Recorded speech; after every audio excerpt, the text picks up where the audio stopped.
A dica da semana de hoje é sobre o bruxismo, que é o ranger de dentes.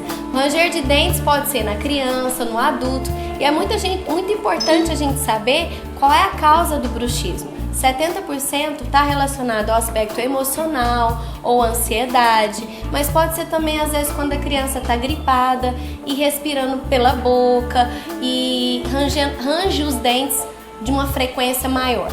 Então o Bruno, ele tem já na boquinha dele o desgaste dos dentes, ó. Então assim que eu avaliei, eu falei, ele pode ranger os dentes.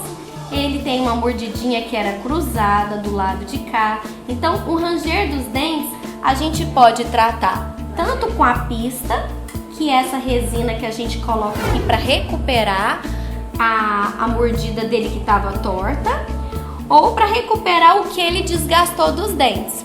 Pode ser com a pista, ou se for um ranger de dentes muito alto, frequente, que incomoda ele não só no sono, mas a mãe também. Então a gente tem um aparelhinho, que é esse aparelho, que ele é ou Occlusal Guide, ou Night Guide, ou Interim-G.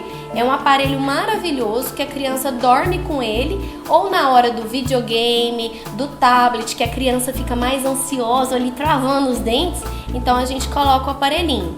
Então é um aparelho muito simples que a gente coloca na arcada de cima e ele encaixa na arcada de baixo. Então olha como o Bruno ficou chique. Agora ele tá o Bruno bonitão mesmo. Dá um sorriso, Bruna. E ele serve também para relaxar a musculatura, tá? E quando a criança tem sorriso gengival. Então o Bruno tá de parabéns, já até levantou. Olha lá o sorriso.